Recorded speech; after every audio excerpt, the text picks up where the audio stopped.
Hi, I'm Jerry Brumfield with JCL Outdoors in Sulphur Springs, Texas. I'm an owner and I'm also part of the crew that works here. Uh, we're bringing you a segment attached to our website. This is what we're going to call Behind the Counter, answering a few questions as to what an archer or a hunter or fisherman may have, with some little tidbits of information, how-tos, things to take into consideration prior to a purchase, or maybe to help you make up your mind what type of product you want. Today we're going to do a continuation of the post that we made earlier in the month, Broadheads 101. We're going to talk about fixed blade broadheads. I have a lot of questions asked to me here in the shop concerning what is the best broadhead. There is not one do-all broadhead out there, in my opinion. There's so many different types and styles, and the things that you should probably be doing when picking a broadhead or selecting a broadhead, there's a number of things that go into effect. I want to talk a little bit about application and how we determine what type of broadhead we're going to use. Primarily as a Bowtech behind the counter, I'm looking at the type of animal that the individual's going after and the type of arrow he's shooting. Also the bow speeds, the weight of the bow, what he's drawing. And looking primarily to see what the most effective amount of kinetics we can get out of that broadhead and out of that air shaft to make his hunt successful. But when we talk fixed blade broadheads, there's two basic types. There's a true cut on impact style and there's a chisel point style. I've got some examples up here in front of me. I'm going to show them to you. We'll talk a little bit about them. Remember, a lot of this technology that we put into today's air shafts and in today's broadheads, we have to be able to support the equipment that's out there. These 300 feet per second bows that are out here today, 330 feet per second bows that we're hunting with, really make it hard to fly certain types of broadheads. And we'll talk a little bit about that. Remember that when the Indians first started hunting, or even in medieval times, they hunted with basically a wooden shaft and a very rude, simple style broadhead. The flint knapped stone, which is extremely sharp, but more serrated than it is razor sharp. And then you move into the medieval times where we're starting to get into some cast iron or hammer forged style tips, and we've progressed on from there.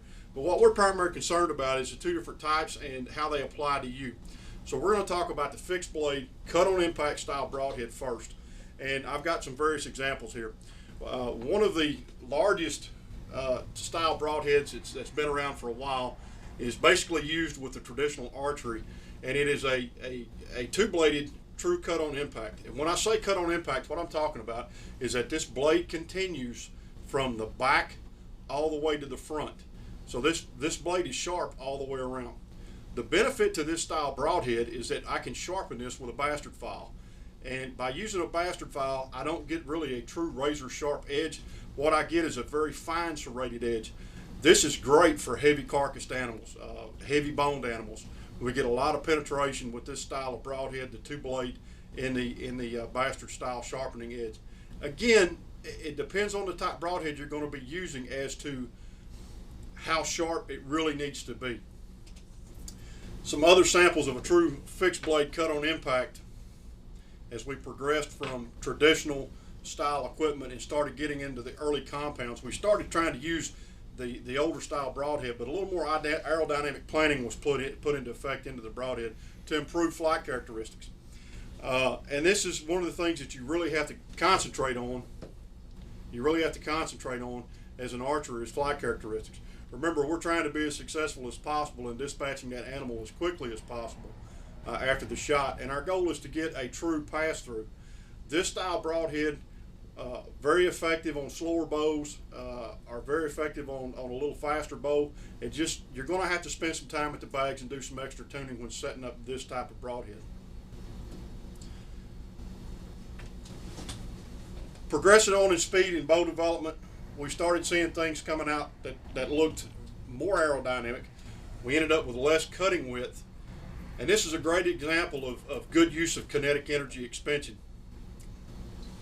We talk about kinetic energy and how we expend it with the air shaft going into the animal. I want to point a couple of things out. We have an old traditional style broadhead that is long in length.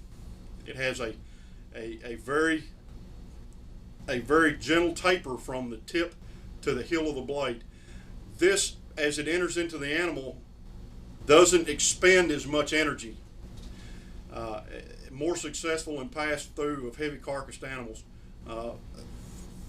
This technology has continued on today into some of the more modern broadheads, and we'll talk about some benefits and disadvantages to it later.